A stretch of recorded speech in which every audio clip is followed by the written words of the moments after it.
Aleluya. Hemos comenzado el culto cantando una canción que decía: hoy nos gozamos en tu salvación. Y eso es lo que quisiera que sucediera ahora también, en este momento de la reunión, gozarnos en su salvación. Pero hay una preocupación sobre mi alma. Hay una versión aguada del Evangelio que está cundiendo dentro del mundo del cristianismo evangélico. Y me preocupa que algunos de nosotros podamos abrazar en nuestro fuero interno una idea equivocada, una idea de una gracia barata, una gracia diluida, una gracia falsa, que no libra, que no embellece y que no honra al Señor. Durante las vacaciones he estado meditando en la primera epístola de Pedro y el Señor captó mi atención, entre otros, en los versículos que cierran el capítulo 2. Tuve ocasión de compartir primero con la familia y después con un grupito que nos dimos cita en la playa la noche del sábado de la semana pasada para tener un culto juntos. Y como digo, tuve ocasión de compartir con ellos algunos de estos pensamientos y hoy quiero hacerlo con toda la iglesia. Y os invito a abrir la Escritura, también tendréis el texto en pantalla, en Primera de Pedro, capítulo 2, y los versículos 24 y 25. Primera de Pedro 2, 24 y 25. Y dice la Escritura: quien llevó él mismo, está hablando de Jesucristo, quien llevó él mismo nuestros pecados en su cuerpo sobre el madero, para que nosotros, estando muertos a los pecados, vivamos a la justicia, y por cuya herida fuisteis sanados. Porque vosotros erais como ovejas descarriadas, pero ahora habéis vuelto al pastor y obispo de vuestras almas.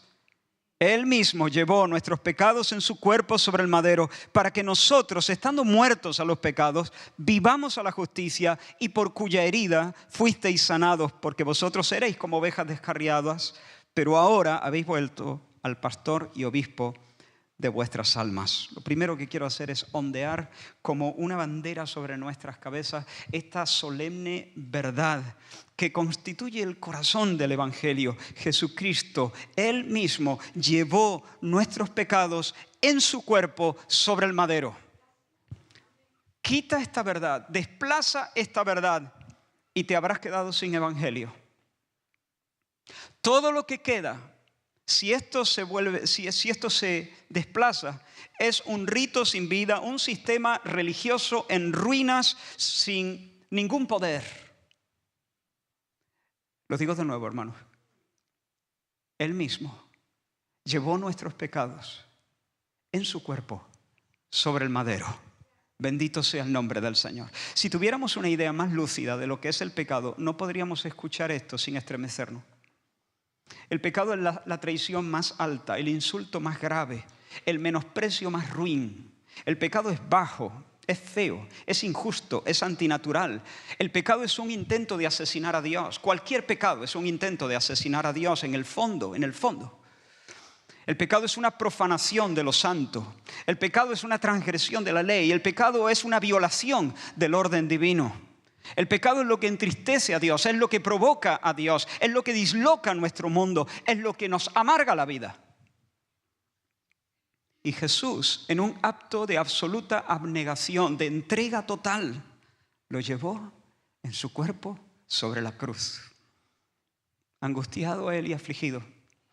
Angustiadísimo, hermano. Angustiadísimo y afligidísimo subió la cuesta del Calvario y soportó la ira de Dios sobre la cruz. Cristo murió como un maldito, clavado de pies y manos sobre un madero, suspendido entre el cielo y la tierra, como expulsado de ambos lugares, sin herencia, sin ropa ni patria. La pregunta es: ¿por qué Dios abate al que hace las delicias de su alma? Porque un poco antes, cuando Jesús desciende al Jordán para ser bautizado, el Padre le sonríe desde el cielo y le proclama públicamente su amor. Este es mi Hijo amado en quien tengo placer. ¿Por qué ahora en el Calvario cae sobre él como un verdugo? ¿Por qué lo destroza? Porque la paga del pecado es muerte. La paga del pecado es muerte. Y ese inocente sobre el madero está llevando en su cuerpo el vómito de nuestro pecado, la lepra de nuestra inmundicia. Todos nosotros, dice el profeta Isaías, todos nosotros nos descarriamos como ovejas. Cada cual se apartó por su camino. Pero el Señor, el Padre, cargó en Él el pecado de todos nosotros. Así que el justo, Jesús, el justo, el impecable, el bendito de Dios, como nuestro representante, nos sustituyó en el patíbulo. Fue ejecutado en nuestro lugar. Pero hay más, el Señor Jesús no solo murió por nosotros, vivió por nosotros. Desde su concepción en el vientre de María, Él vivió por nosotros. Jesús, Dios en Jesús, se hizo nuestro hermano. Vino a vivir a nuestro barrio para cumplir en nombre propio y en nuestro nombre la ley que nosotros no podíamos cumplir. Su vida entera fue un canto de obediencia. Sus motivos, sus deseos, sus pensamientos, su imaginación, sus elecciones, sus gestos, sus palabras, sus silencios. Todo fue un constante amar a Dios y amar al prójimo. Vivió como Dios manda, en su nombre, pero también en nuestro nombre, como nuestro representante. De modo que su obediencia pudiera ser puesta a nuestra cuenta, pudiera ser acreditada a nuestra cuenta. Por tanto, Jesús vivió la vida que nosotros no podíamos vivir y sufrió la muerte que nosotros no podíamos soportar. El castigo de nuestra maldad cayó sobre su cabeza para que el premio de su bondad y de su justicia fuese derramado sobre la nuestra. ¿Se entiende eso?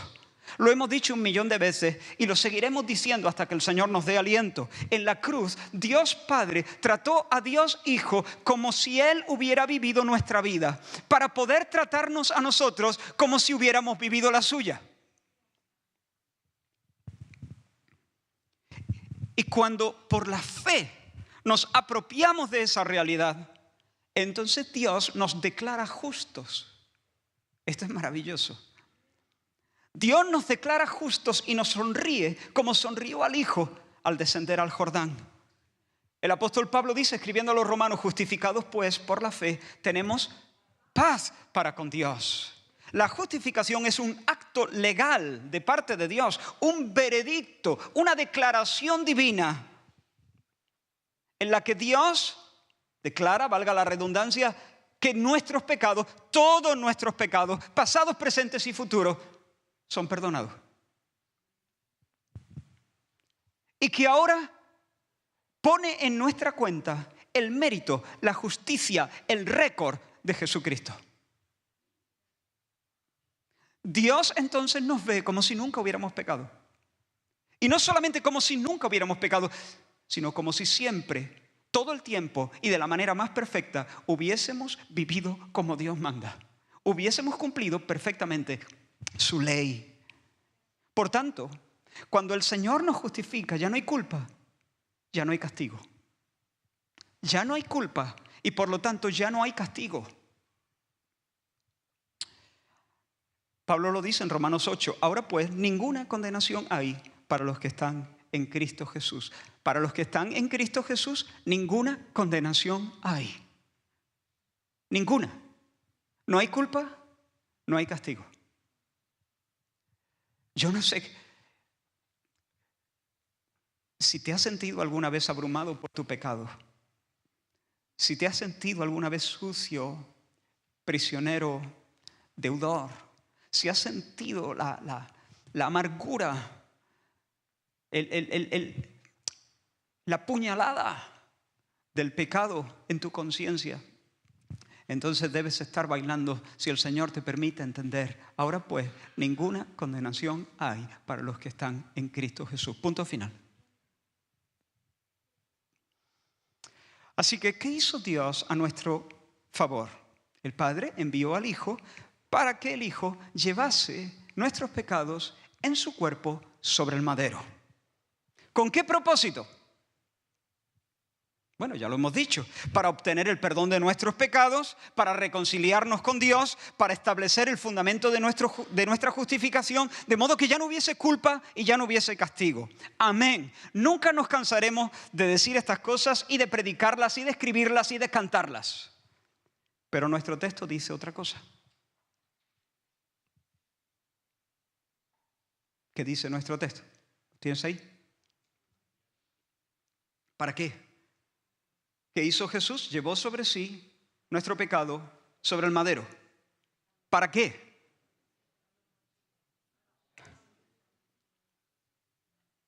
Para que nosotros, estando muertos al pecado, vivamos a la justicia. Y por cuya herida fuisteis sanados. Ahora, quiero decir algo en cuanto a esa última línea del versículo, por cuya herida fuisteis sanados. No dice por cuya herida fuisteis reconciliados.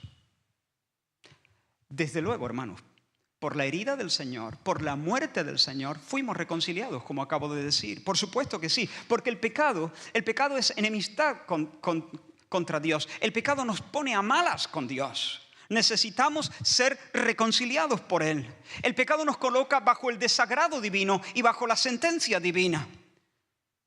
Y como digo, por su llaga nosotros somos reconciliados, hechos cercanos a Dios. Pero el pecado no solamente nos pone a malas con Dios. El pecado no solo es enemistad con Dios. El pecado nos desfigura, nos ensucia, nos pervierte, nos ciega, nos seca, nos envenena, nos atrofia. El pecado nos hace completamente incapaces, inútiles para la vida buena. El pecado nos enferma, el pecado nos mata. Por eso en este versículo se nos dice que el Cristo fue abierto, fue roto, fue quebrantado sobre el altar de la cruz para comprar no solo nuestra reconciliación, sino ¿qué? Nuestra sanidad. Nuestra sanidad. Por su herida fuimos curados. Fuimos curados. El Señor murió para volver a darnos un rostro humano. El Señor murió para darnos ojos que vean, un nuevo corazón que palpite al ritmo de nuestro Salvador. El Señor murió para darnos pies como de siervas, para que podamos escalar a las alturas del monte de la justicia. Escucha, iglesia del Señor, escúchame, hermano, escúchame, quien quiera que sea, amigo. El Señor Jesús fue cosido con hierros a las maderas de una cruz romana para romper nuestras prisiones, para que nosotros, libres de vicios, podamos vivir a la justicia, es decir, para que podamos vivir una vida justa, es decir, para que podamos vivir una vida que se ajusta a su voluntad, que se conforma a su propósito. Jesús fue molido por ti para hacer de ti un santo, un hombre justo. ¿Qué es un hombre justo? Un hombre que le da a cada uno lo suyo. Al César lo que es de César y a Dios lo que es de Dios. Un hombre que al prójimo le da amor sincero y a Dios adoración y lealtad exclusiva. Un hombre justo. Así que Jesús llevó sobre su cuerpo nuestros pecados sobre el madero. ¿Para qué? Sí, para reconciliarnos con Dios. Bendito sea su nombre. Para perdonar nuestros pecados, para comprar nuestra justificación, para remover la culpa y el castigo. ¿Y qué más? Para librarnos del poder del pecado, para quitarle a ese tirano el cetro con el que nos subyugaba, para que el pecado nunca jamás tenga imperio sobre nuestras vidas. Jesús murió por mí, para que yo pueda vencer la desgracia de la ingratitud y experimentar en mi vida la alegría de la gratitud. El Señor murió por ti, por mí, para que yo pueda ser fiel a mi cónyuge, tanto en mi conducta como en mis pensamientos más íntimos. Cristo fue herido por mí para librarme del orgullo y de la vanidad exhibicionista y darme un espíritu manso y humilde delante de Él y delante de los demás. Cristo murió por ti para que tú puedas decir la verdad en lugar de entregarte a la trampita, el fraude, la simulación. Murió por ti para hacerte generoso, para que puedas compartir con liberalidad de tu dinero y de tus recursos y no vivas de manera egoísta, avariciosa e indiferente hacia otros. El Señor llevó sobre sí, escúchalo, el Señor llevó sobre sí nuestras rebeliones para librarnos de la pereza, para darnos la capacidad de ser trabajadores, honrados y esforzados. Cristo murió por mí, llevó en su cuerpo sobre el madero todos mis pecados. Por lo tanto, puedo ser moderado en el comer y no entregarme a la gula. Puedo mirar a las mujeres como mujeres y no como cuerpos sin nombre con los que construir fantasías. Puedo alegrarme al ver la prosperidad de mi vecino sin llenarme de envidia. Puedo celebrar el éxito de otro. Puedo ser feliz siendo el segundo. Puedo vivir en paz sin ser el más listo, el más inteligente. Puedo vivir en paz sin ser el preferido de los demás, sin tener los hijos más obedientes ni la esposa más elegante. Jesús murió por mis pecados, hermano. Puedo desmarcarme del corrillo de los correvidiles, los chismosos, los criticones. Puedo vivir cuidando de la reputación de los demás como si fuera la mía. Cristo llevó mis pecados en la cruz. Puedo dejar de fumar. Puedo ejercer una piadosa mayordomía de mi vida y de mi cuerpo. Puedo vivir un noviazgo pleno, feliz, emocionante, dejando la relación sexual para cuando toque. Para el matrimonio, por supuesto, por supuestísimo. Porque la relación sexual es el bendito diseño de Dios para sellar la boda, confirmar, expresar y celebrar el pacto que nos une ante Dios. Lo demás no se puede llamar ni sexo. Es un roce de cuerpos. Cristo murió por mí, puedo vencer el mal humor. Cristo murió por mí, puedo vencer el temor, el miedo, el pánico al que dirán. Cristo murió por ti, puedes librarte, puedes andar en libertad de la adicción al móvil, la adicción a los halagos, la adicción a las pastillas. Puedo ser paciente en el tráfico.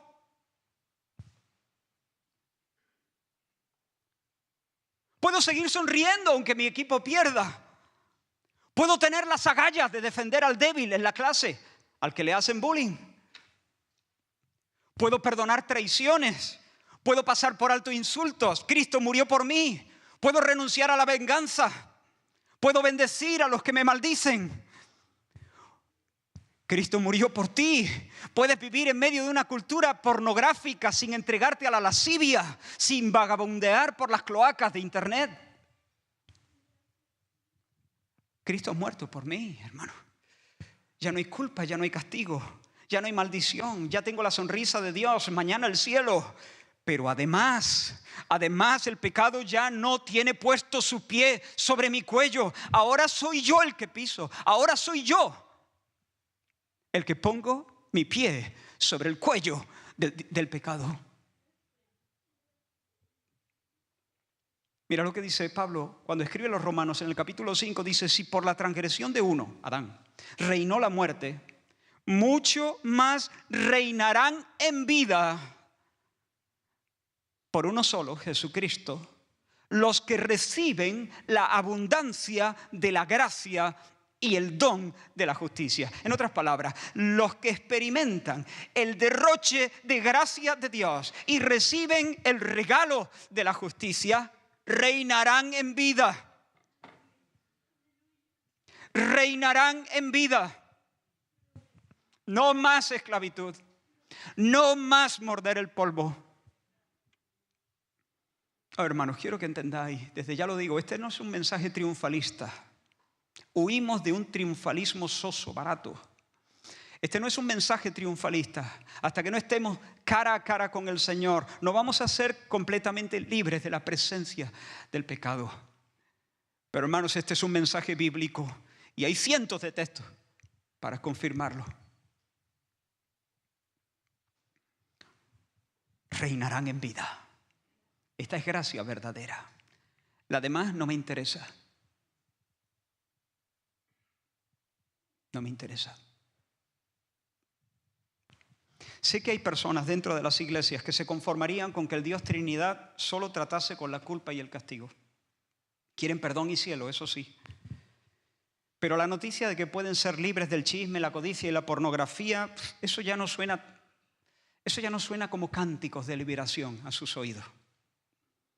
Muchos están satisfechos con poder decir, soy pecador, todos lo somos, y el que diga que no, que miente. Admito que con frecuencia, lo que le ocurre a todos, soy arrastrado por mis vicios, pero todos mis pecados han sido perdonados en Cristo. Dios me ve en Cristo, estoy bajo la gracia, me espera la gloria. Mis faltas son muchas, su gracia es mayor.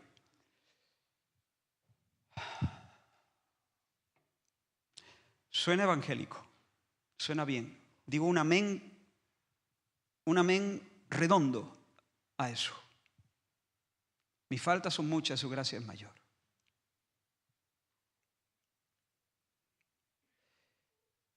Pero, un momento. A ver, explícate. Porque suena evangélico. Pero te pregunto, ¿estás reinando en vida? ¿Estás reinando en vida? ¿Quién tiene el pie sobre el cuello de quién?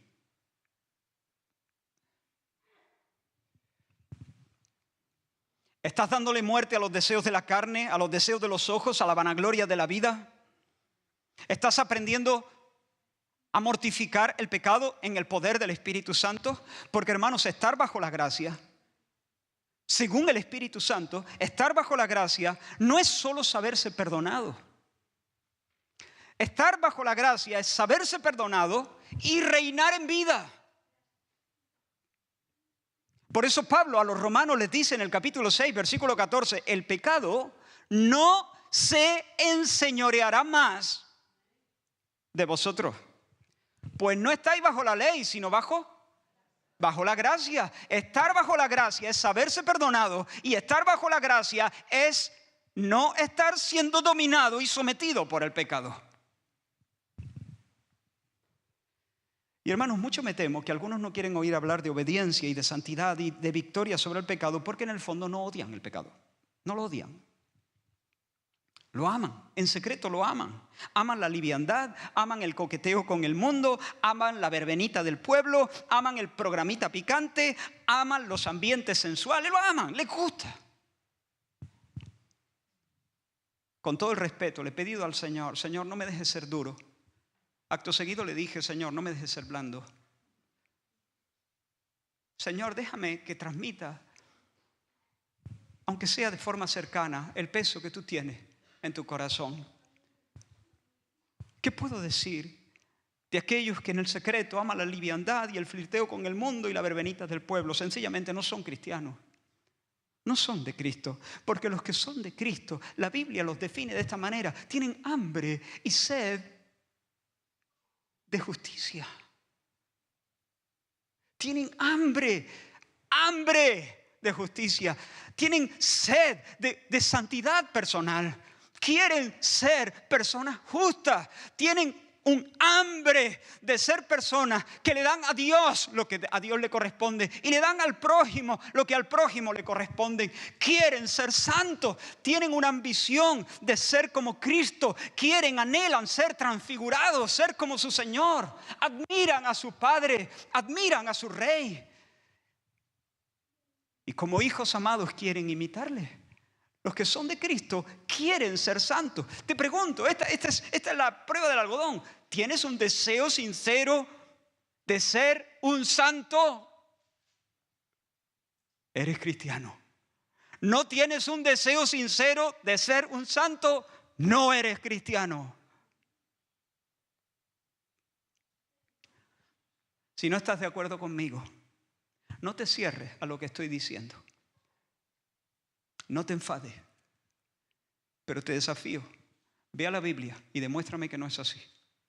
No lo vas a poder hacer.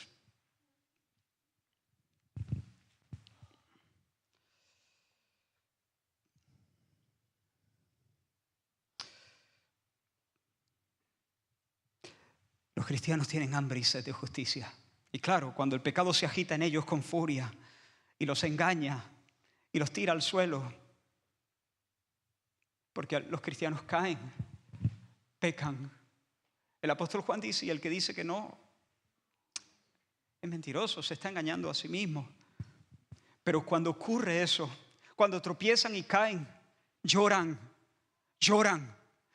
amargamente. Y luego se levantan, ¿para qué? Para reinar. Se levantan para reinar. Pecan, sí. Pecamos, sí. Pero no vivimos en pecado. El cristiano no vive en pecado. El cristiano no practica el pecado, dice el apóstol Juan. Tropieza, pero no se queda en el suelo. Y mira, hermano, no es el infierno. No es el infierno lo que lo hace levantarse de un brinco. No es el temor al castigo lo que lo hace salir del fango. Es el deseo de no perder a Dios, de no perder a Dios. De no quedarse sin su Santo Espíritu. No quites de mí tu Santo Espíritu. Gimen por la pureza, porque la santidad, la pureza, es lo único que les hace compenetrarse con Dios. Y caminar con Dios en dulce amistad. Te pregunto, ¿cómo suena a tus oídos esta verdad? Jesús llevó tus pecados en su cuerpo sobre el madero para que puedas vivir en santidad. Para que puedas tener comunión con Él en su monte santo. ¿Qué dices? ¿Se pone tu corazón de puntilla? Porque esta es la gracia verdadera. Y para un cristiano, el más débil, el más torpe, el más obtuso de los cristianos, esto es música con cánticos de liberación. Tú me rodeas. Estos son cánticos de libertad, son cánticos de fiesta, son cánticos de victoria.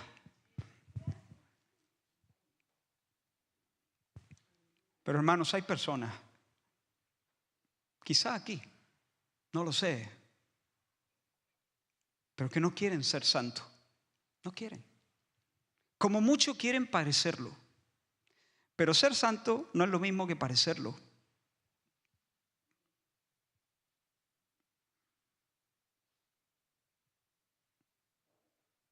Si tú puedes vivir instalado en la mentira, o en la inmoralidad, o en el rencor, o en el irrespeto a tu esposa, con todo cariño, deja de celebrar el perdón de tus pecados y comienza de nuevo porque no te has enterado de nada. Mira el razonamiento del apóstol Pablo. Romanos 8, versículo 9 dice: mas vosotros no vivís según la carne. Bueno, qué declaración más contundente. Vosotros no vivís según la carne, le dice Pablo a los creyentes. Vosotros no vivís según la carne, no vivís según la carne, sino según el Espíritu. Bueno, Pablo, eso habría, no habría nada. Los cristianos no viven según la carne, sino según el Espíritu. Bueno, Pablo, pero vamos a ver, hay que mirar, nada, el cristiano no vive según la carne. Sigue Pablo diciendo, si es que el Espíritu de Dios mora en vosotros, si es que estamos hablando de cristianos, porque si alguno no tiene el Espíritu de Cristo, no es de él. Dicho de otra manera, si el Espíritu de Dios mora en vosotros, no vivís según la carne, sino según el Espíritu. Y si el Espíritu no mora en vosotros, no sois cristianos. O dicho de otra manera, si vivís en la carne, no sois cristianos. Porque el Espíritu siempre se impone. El Espíritu impera. El Espíritu manda. Así que, ¿qué hizo Cristo, hermanos? Llevó nuestros pecados en su cuerpo sobre el madero. ¿Para qué? Para quebrar el dominio del pecado, para destruir las bases legales del imperio del pecado sobre nosotros y para darnos la capacidad de vivir como Dios manda. Eso es cristianismo, esa es gracia. No solo para declararnos justos, sino para hacernos justos. No solo para atribuirnos justicia, eso se le llama justificación, sino para infundirnos justicia, santificación y regeneración. No solo para perdonarnos la maldad, sino para hacernos buenos. Y hay una clave en nuestro texto que no quiero dejar pasar. Leo de nuevo el texto. Dice, quien llevó él mismo nuestros pecados en su cuerpo sobre el madero para que nosotros, atentos, estando muertos a los pecados, vivamos a la justicia. Estando muertos a los pecados. ¿Cómo es posible, hermano, que alguien que es esclavo del pecado y que ha sido, en palabras del apóstol Pablo, vendido al pecado como esclavo? Vendido al pecado. ¿Cómo es posible que alguien que ha sido vendido al pecado, que está bajo su autoridad tiránica, pueda escaparse de ese dominio? ¿Cómo es posible? ¿Cómo lo hace Dios? Muriendo. Muriendo. Para que nosotros, estando muertos, vivamos a la justicia. Escucha esto. En un sentido, hermanos, Jesús murió por nosotros para que no muriéramos. Pero en otro sentido, Jesús murió por nosotros para que muriéramos. Jesús murió por nosotros para que no muriéramos una muerte eterna, separados de Dios en el infierno. Pero Jesús murió por nosotros para que en Él, vinculados a Él, cosidos a Él, nuestro viejo hombre muriera. Dios mismo ha establecido un patrón, una unión entre Cristo y su pueblo, que es tan íntimo, tan profundo, que Dios puede contar nuestra muerte en la muerte de Cristo. Cuando Cristo murió en la cruz, Dios contó su muerte como la muerte de este viejo esclavo. El viejo yo pecador murió con Cristo en la cruz. Y cuando Cristo fue puesto en el sepulcro, tu viejo hombre, que estaba vendido al pecado, que era un esclavo impotente de un amo tiránico llamado pecado, ese hombre carnal también fue sepultado. ¿Se entiende esto? Y ahora viene el tirano, con gritos, con amenaza, a darle órdenes ¿a quién? A su siervo, a su esclavo. Pero al amo se le ha muerto el esclavo. Se le ha muerto. Un tirano puede reclamar a alguien mientras está vivo. Puede obligarlo, puede vejarlo, puede humillarlo mientras está vivo. Pero si se le muere ya no puede pedir sus servicios, ya no puede reclamarle nada. Y eso, hermanos, es exactamente lo que nosotros estamos expresando en el bautismo. Cuando metemos a alguien debajo del agua, bajo esa tumba líquida, lo que estamos simbolizando es lo que verdaderamente ha ocurrido en el mundo espiritual. Que hemos sido sumergidos, bautizados en la muerte de Cristo. Ese esclavo desgraciado es historia. Es historia. Lo digo de nuevo, al tirano se le ha muerto el esclavo. Con Cristo estoy juntamente, y podría añadir, y sepultado. Con Cristo estoy muerto y enterrado. Inerte, frío, muerto. Mi antiguo amo me puede gritar, me puede lanzar amenazas, me puede lanzar maldiciones, pero soy un cadáver para el mundo y soy un cadáver para el pecado. ¿Se entiende? He orado también para que el Señor nos dé fe, para que el Señor nos dé ojos, para que unja nuestros ojos con colirio para ver esto. Y que por la fe podamos asirnos de esta verdad. Y agarrándonos por la fe a esta verdad, el poder de Dios se manifieste, sea desatado en nuestras vidas. Y seamos investidos de una nueva capacidad por el Espíritu Santo para pisar el cuello al pecado. Para pisar el cuello a tu pecado. Y yo al mío. Pero hay más, hermanos. Cuando nosotros bautizamos a alguien no lo dejamos dentro del agua. Solemos sacarlo. De hecho, siempre lo hemos sacado, ¿no? Enseguida lo alzamos y es un gesto maravilloso. Es un gesto, es uno de los grandes gestos. Es uno de los momentazos. Este momento de resurgir cuando alguien sale de la tumba líquida del agua. Eso tenemos que grabarlo en nuestra retina. Eso quiere decir... Sí, con Cristo estoy juntamente crucificado, con Cristo estoy juntamente sepultado, pero con Cristo estoy juntamente resucitado, resurjo, salgo de la tumba. Cuando se removió la piedra, Jesucristo enrolló el sudario y salió de la tumba. Dios me vio a mí ligado, vinculado, unido a Cristo y me regaló el soplo de una vida nueva.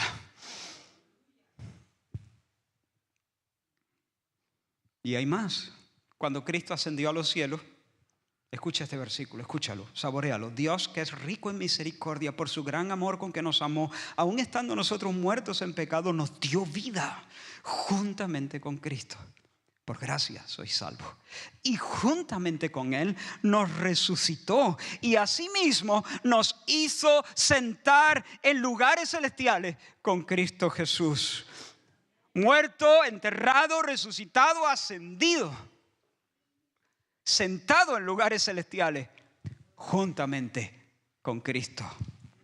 Aunque eso ocurrió de manera objetiva y de manera histórica, en esos eventos que tuvieron lugar en el pasado, la muerte y la resurrección de Cristo, su ascensión, llega a ser una experiencia personal cuando por la fe me apropio de eso. Cuando mi corazón salta y dice, creo. Cuando por la gracia de Dios lo veo y lo acojo. Cuando echo todo mi mundo sobre esa verdad. Eso llega a ser una experiencia personal. Y por la fe entramos al reino de la gracia. Y en el reino de la gracia reinamos en vida. En esa tierra bendita llamada en Cristo, todo es nuevo, todo es nuevo. De modo que si alguno está en Cristo, nueva criatura es. Las cosas viejas pasaron. He aquí todas son hechas nuevas. Soy una persona nueva, tengo una mente nueva. Por el milagro de la regeneración han sido reconfigurados mis amores. Tengo un nuevo centro de gravedad. Los vientos siguen soplando, pero Dios ha reorientado las velas de mi alma y ahora voy camino al cielo. Tengo una orientación celestial. Resulta que antes yo podía reírme de estas cosas, pero ahora estoy mirando las cosas de arriba, no las de la tierra, porque he muerto y he revivido. Y mi vida está escondida con Cristo en Dios. Y mi esperanza es que cuando Cristo, nuestra vida, se manifieste, entonces yo también voy a ser manifestado con Él en gloria.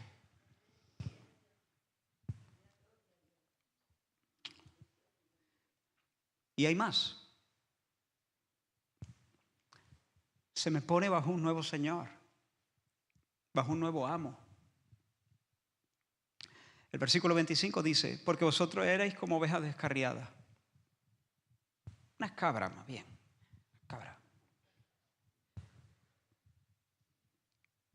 Pero ahora habéis vuelto al pastor y obispo, episcopos,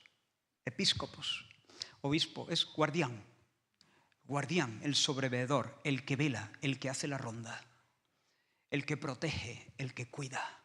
Habéis vuelto al pastor y guardián de vuestra alma.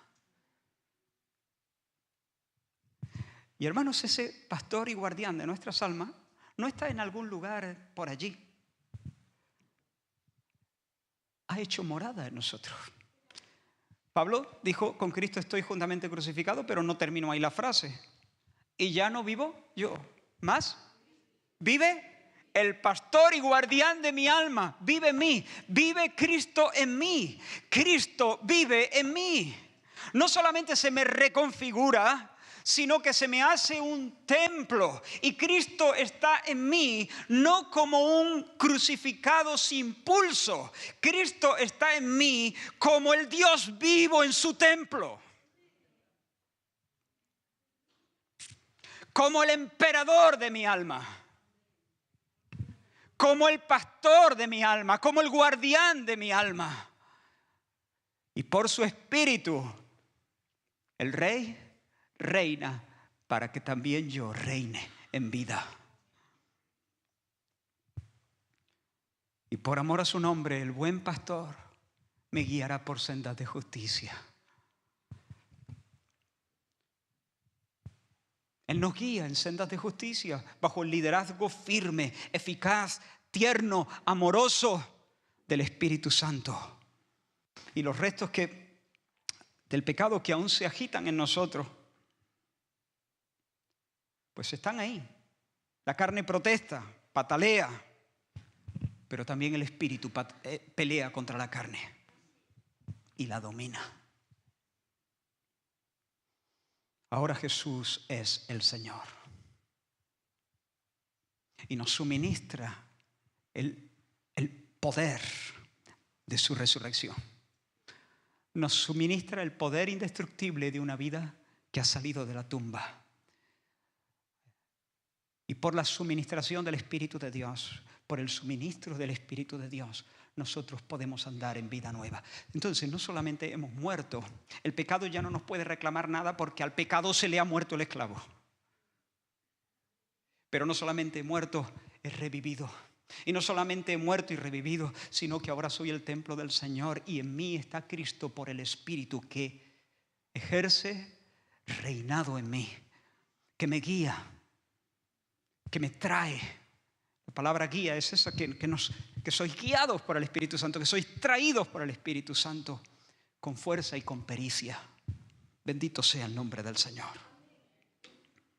Así que el pecado, mi antiguo amo, viene y me exige que como yo solía hacer desde la cuna, me enfurezca y grite y golpee cosas y traspase con la mirada al que me lleve la contraria. Pero el pecado ya no manda. Ya no es mi amo. Se le murió el amo cuando Cristo murió. O sea, se le murió el esclavo cuando Cristo murió. Yo soy un hombre salido de la tumba. Porque Cristo como he dicho, estoy repitiendo cosas, pero cuando Cristo salió del sepulcro me llevaba ligado a sus lomos. Vamos juntos. Arriba. Yo soy un Atanasio. Mi nombre es resurrección. ¿Entiendes? Soy un hombre resucitado. Y ahora tengo un amo nuevo. Tengo un nuevo emperador. Y ese nuevo emperador me manda que ninguna palabra corrompida salga de mi boca. Y ahí está el pecado diciendo, escupe, maldice, golpea, échale la bronca a ese. Te va a dejar ningunear por ese, aplástalo, atropéllalo.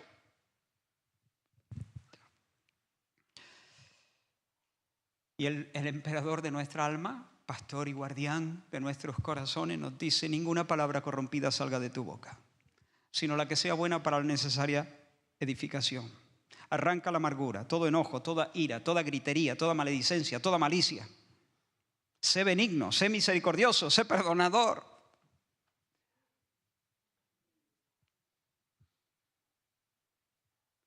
Y por la gracia de Dios somos guiados por sendas de justicia, por amor de su nombre. Y se cumple así la palabra de Romanos 8:2, la ley del Espíritu de vida en Cristo Jesús.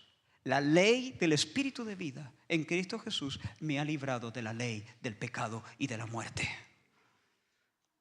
Ahora hay una nueva fuerza reguladora en mí. Antes no, antes el pecado decía, ¡eh!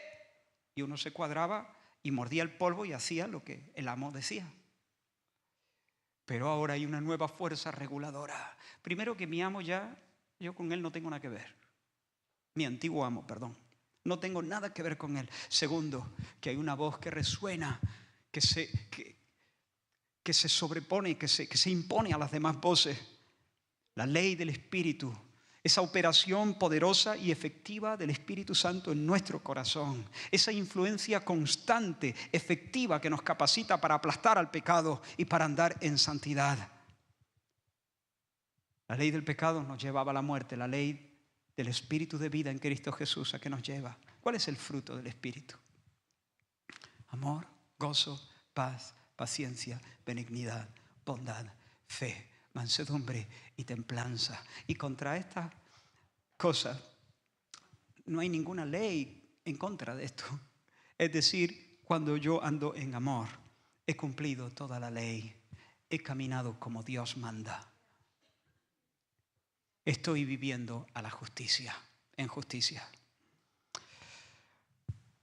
Así que Jesús llevó nuestros pecados en su cuerpo sobre el madero. Sigo ondeando esa bandera. Jesús llevó nuestros pecados en su cuerpo sobre el madero.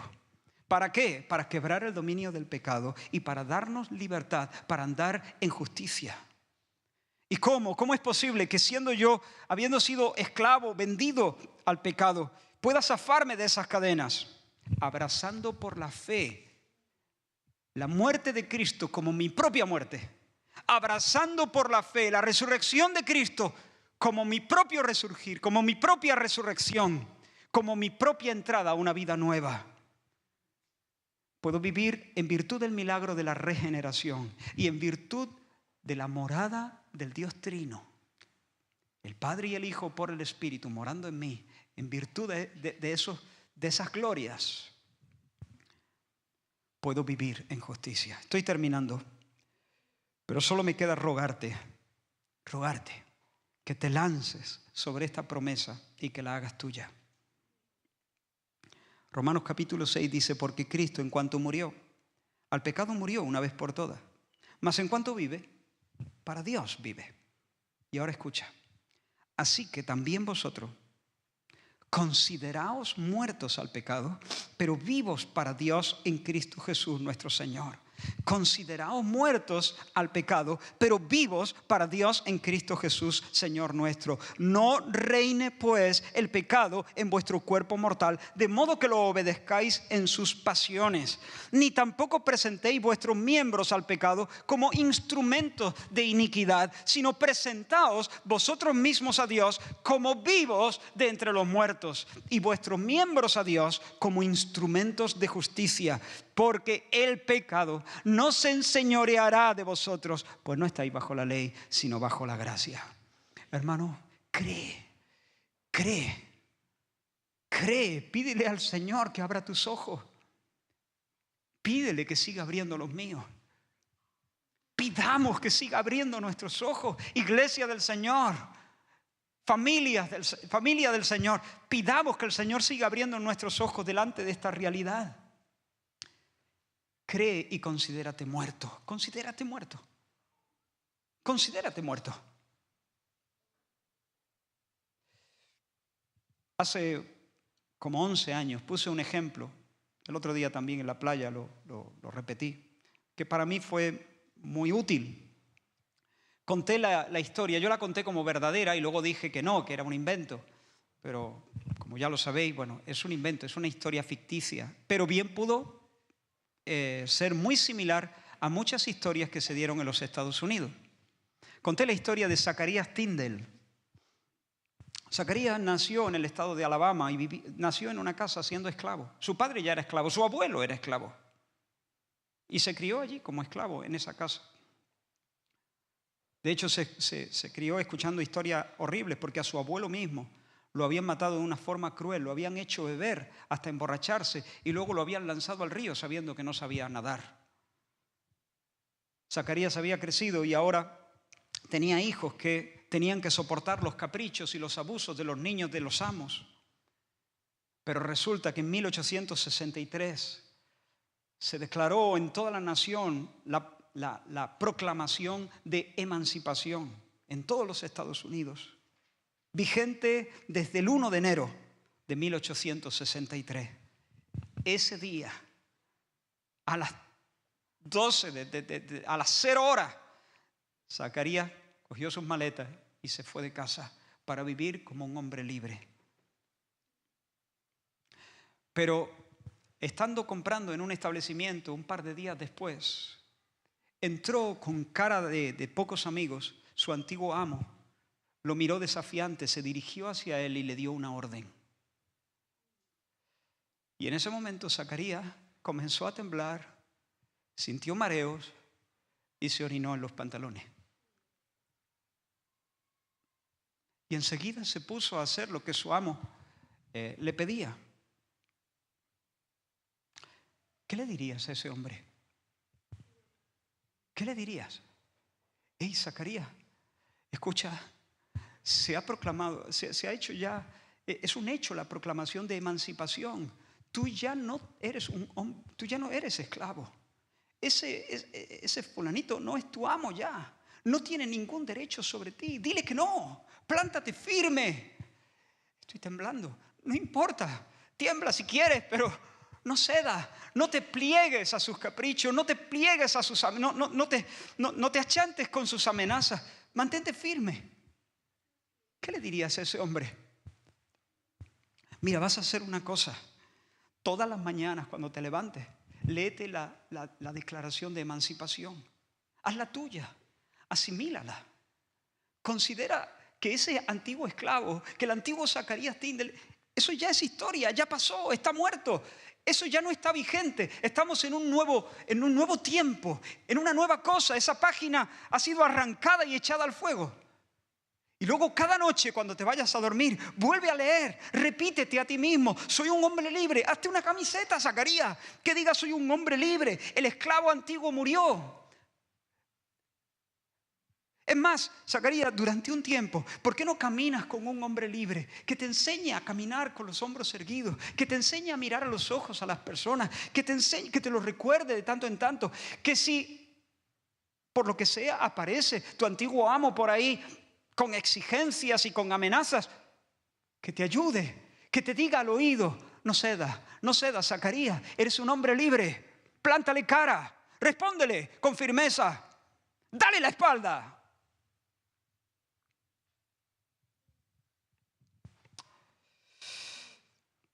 Pues hermano, eso es lo que te digo yo a ti y eso es lo que le digo a mi propia alma. Considérate muerto. Léete la declaración de emancipación todas las mañanas. Léela tantas veces como puedas. Asimílalo, medítalo, grábatelo, tatúatelo en el corazón. No eres más esclavo del pecado. El Señor ha declarado emancipación, ha declarado libertad para los que son suyos. Acompáñate de algún hombre libre, algún hermano maduro que pueda ayudarte, que pueda recordarte en medio de esa tentación particular que te hace morder el polvo demasiadas veces, que te susurre al oído, que te acompañe, que te pregunte. Pero no cedas, no cedas. No cedas, el pecado no se enseñoreará más, porque ya no estás bajo la ley, ahora estás en el reino de la gracia. Considérate muerto. Cuando venga la tentación esta tarde, y soy un hombre muerto, si te hace una camiseta, está bien, pues las camisetas tienen la parte de adelante y la parte de atrás. Soy un hombre muerto, soy un hombre vivo. Soy un hombre muerto. Muerto al pecado, cuando quiera tirar de ti, cuando quiera que vuelvas a revolcarte como un cerdo en la pornografía, soy un hombre muerto.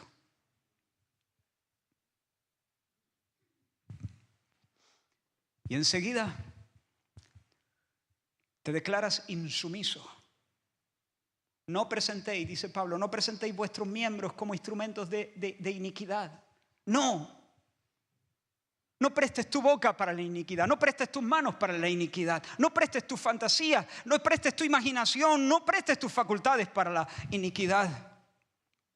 Declárate insumiso, tienes fuerzas más que de sobra, porque el poderoso vive en ti.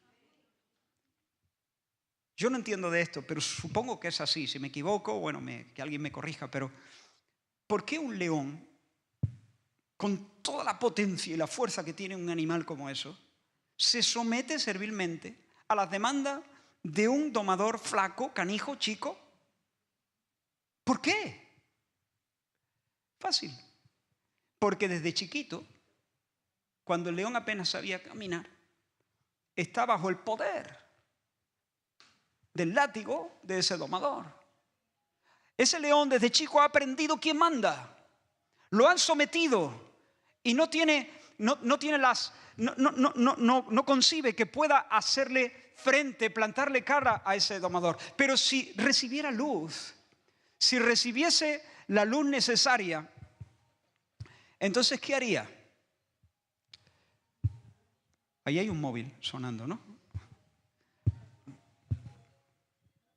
Ahí. Ahí bien. ¿Qué haría ese león?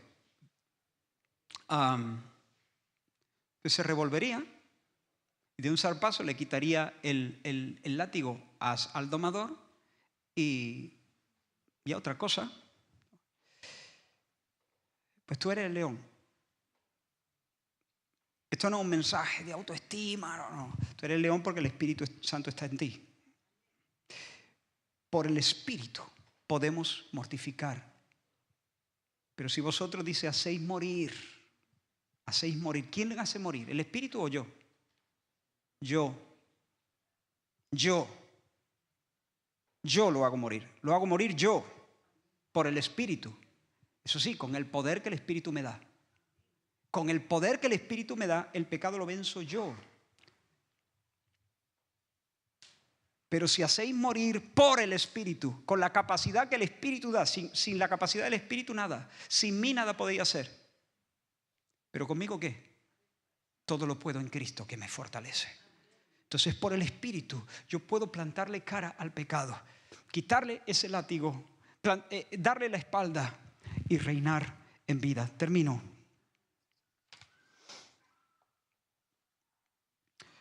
Como he dicho antes, de este lado no podemos vivir de manera impecable. La mancha del pecado siempre va a estar presente hasta que podamos ver al Señor cara a cara. Pero si tú crees esta palabra, si te levantas en fe, si peleas en fe, si te lo tomas en serio. Mira, si no tienes hambre de santidad, entonces yo ruego al Señor que tenga misericordia de ti. No eres cristiano, pero el Señor te ama. Si no creas que estoy pensando, no eres cristiano, pues a la porra. No eres cristiano y el Señor te ama. Y quiere salvarte hoy. Quiere salvarte. Pero quiere que reconozca que no tener hambre de santidad, es decir, que amar el pecado, es una barbaridad. Es una afrenta contra Dios. Reconoce tu pecado y confiésalo. Señor, no me gustas, no te quiero. Amo mi pecado. Me gusta el coqueteo con el mundo. Me gusta la suciedad. Y yo me arrepiento hoy. Ya no quiero más esto. Ahora estoy viendo que hay gloria en ti, hay mucho más brillo, más excelencia en ti que en el mundo. Perdóname, recíbeme. Yo creo que Jesús murió por mis pecados y resucitó para mi salvación, para mi redención. Creo, Señor, sálvame, arrepiéntete.